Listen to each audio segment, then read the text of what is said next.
നമസ്കാരം. കേരളത്തിലെ വ്യവസായ മേഖലയെ വളർത്താൻ വിദേശ നിക്ഷേപം തേടി മന്ത്രിമാരുടെ സംഘം വിദേശയാത്രകൾ തരപ്പെടുത്തുമ്പോൾ സാധാരണക്കാരുടെ ചെറുകിട സംരംഭങ്ങൾ പോലും പൂട്ടിക്കെട്ടിക്കാൻ തുനിഞ്ഞിറങ്ങുകയാണ് പാർട്ടിയുടെ ലോക്കൽ നേതാക്കൾ.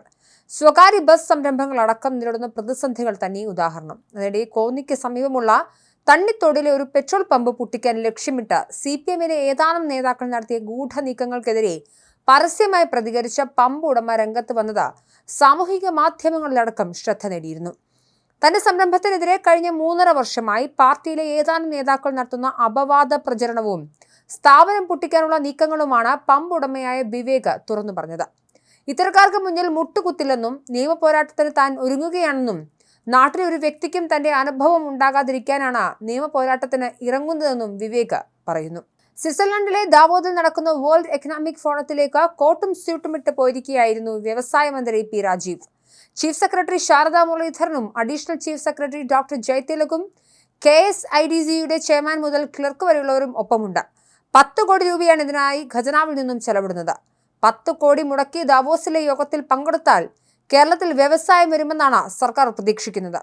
ഇതിനു മുൻപ് മുഖ്യമന്ത്രിയും മന്ത്രിമാരും ഒട്ടേറെ വിദേശ രാജ്യങ്ങൾ സന്ദർശിച്ച് വിദേശ നിക്ഷേപത്തിനായി ശ്രമവും നടത്തിയിരുന്നു.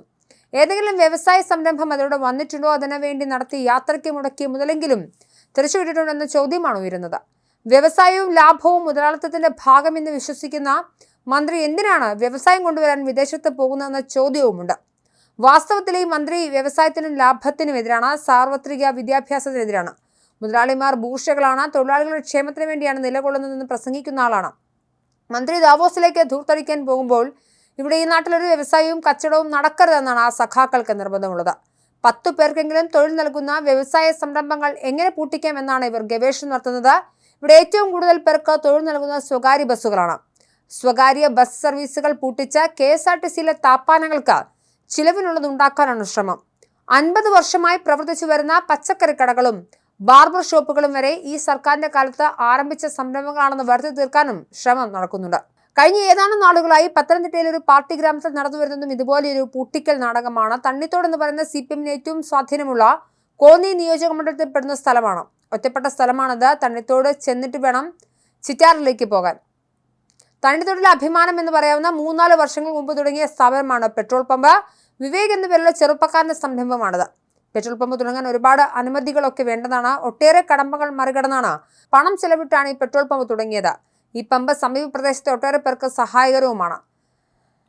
ഒരുപറ്റം CPM നേതാക്കൾക്ക് ഈ പമ്പ് നടന്നു പോകുന്നതിൽ കടുത്ത പ്രതിഷേധമാണുള്ളത്. ചോദിക്കുമ്പോഴൊക്കെ പിരിവ് കൊടുക്കുന്നില്ല, ഇവരുടെ ചില സാമ്പത്തിക ഇടപാടുകൾ കൂട്ടുപിടിക്കുന്നില്ല, അതുകൊണ്ട് ഇത് പൂട്ടിക്കാൻ തീരുമാനിക്കുന്നു. കുറെ കാലമായി പമ്പിന് നേരെ വലിയ ഉപദ്രവമാണ് നടക്കുന്നത്. ദേശാഭിമാനിയിൽ വാർത്ത കൊടുപ്പിക്കുമെന്നും വ്യാജ ഇന്ധനമാണെന്ന് പ്രചരിപ്പിക്കും തുടങ്ങിയിട്ടുള്ള കാര്യങ്ങളും നേതാക്കൾ പമ്പ് ഉടമയ്ക്കെതിരെ ചാർത്തുന്നുണ്ട്. അതിന്റെ ഓർഡർ നിർമ്മാണത്തിന്റെ മറവിൽ പമ്പ് പൂട്ടിക്കാനുള്ള ശ്രമവും നടക്കുന്നുണ്ട്.